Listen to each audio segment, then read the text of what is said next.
Hi, and very good evening to you. It's June from DEVASTATE Observatory. What we're looking at is around 1700 miles of migration, and I'm going to zoom in a little later on at the latest position of where we measured it from only a few days ago. And the reason why we're looking at this is because we are around 17 months now from crossing that 40-degree mark, and as you can see, it is over the North Atlantic Ridge.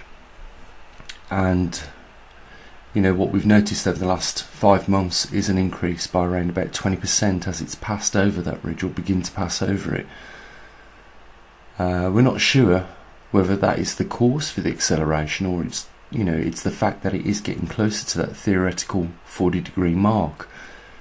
And I've said this a few times now, what the 40-degree mark is a theoretical mark based on some observations with experiments that we conducted a good few years ago now here.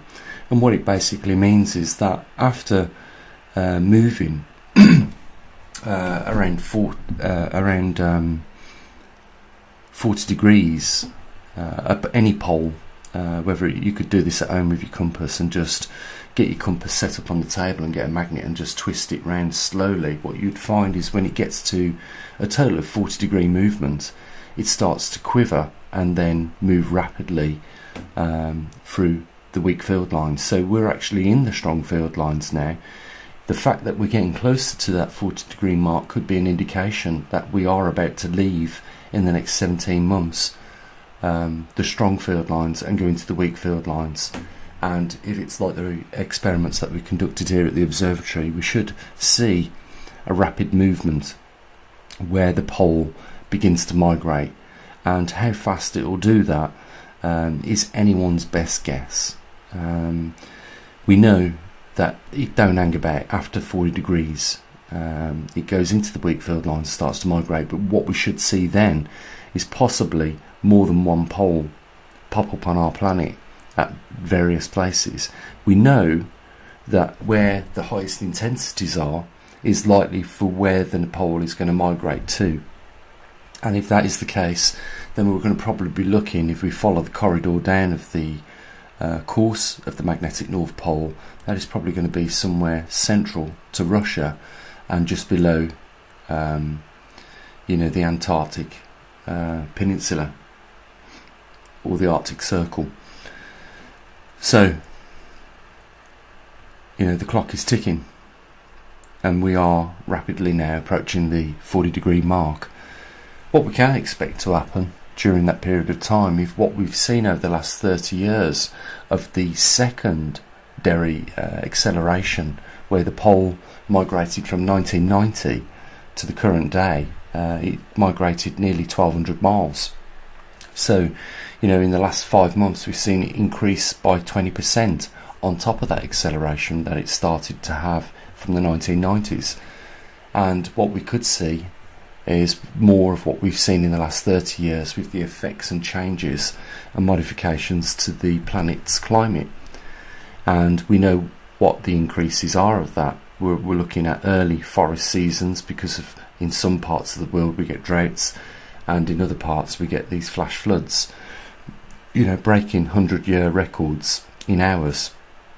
So that's where we are right now. And we're also at the same time at the observatory facing a bit of a dilemma. We've got to make some decisions in January. It looks like we are going to have to make them, and it's saddening really, because a lot of work's been put into this to this date to keep people informed of what's happening with the magnetic North Pole, and we know that the mainstream media won't touch the subject for whatever reason that is. I'm not going to speculate, but it can't be just ourselves and a few of the scientists that have made the connection to the magnetic North Pole migrating and the times where it's accelerated with the increase in severity in climate. It can't just be us here that know that. It must be these other organisations. Perhaps that's why the European Space Agency doesn't come forth with level 2 and above data on the Swarm mission, which was a mission specifically designed and purpose built for the monitoring of the magnetism of the Earth. We know that there could have been a few reasons for not releasing too much information, because we know that the military had a big funding in that, and that modern aircraft use magnetic data for the ability for fighter jets to fly a lot lower than normal. So whatever systems that they're using is obviously relying on the magnetite in the earth as it flies over there at crazy speeds.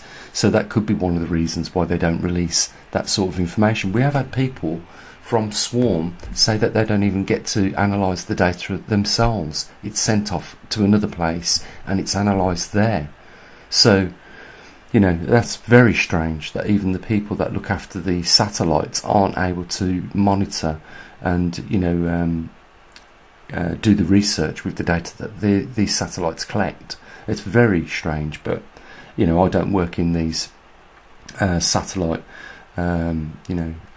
task rooms, so I don't know how things work in there, but that's just what I've been told from somebody apparently that works there. So they're saying don't beat us up too much about it, because we don't even get to analyse the data. But that does leave then questioning, doesn't it?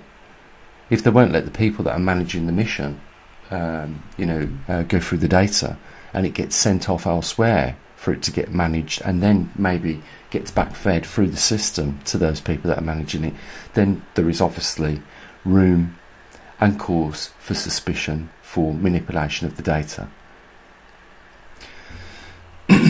In a nutshell, guys, we have got less than 3 months now till the end of January, and we're trying to encourage those people that are less reluctant to come forward and put a bit of support here for the observatory. Otherwise we've got to change the way we deliver our services at the end of January, and we want to keep it free for everybody, and the only way that that can possibly be the case is if we get more people funding.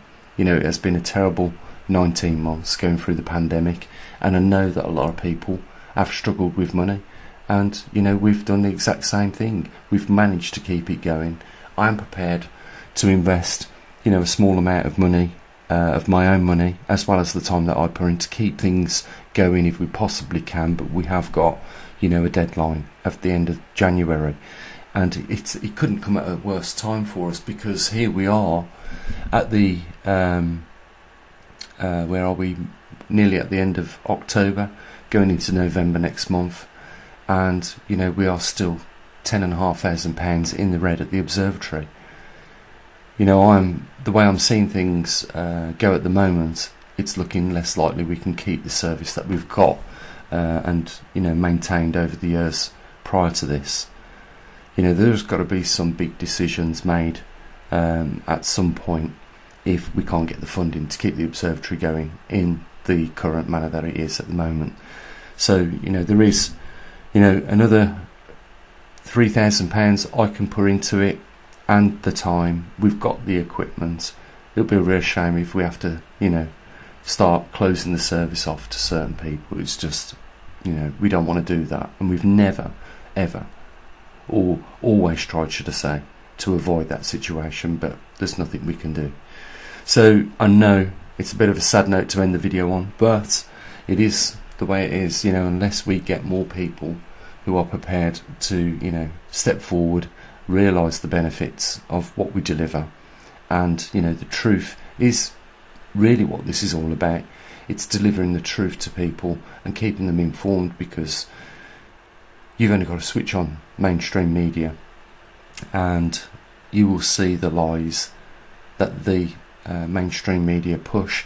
You will see them attacking people like ourselves, calling us conspiracy theorists, crackpots, tin hats, and every other name that you can imagine. So we're copying a lot of flack here for just trying to do science in an honest way. So at the end of the day, there is a link down there if you want to help support us, and we have a deadline. We need more people at the end of the day coming forward and supporting what we do.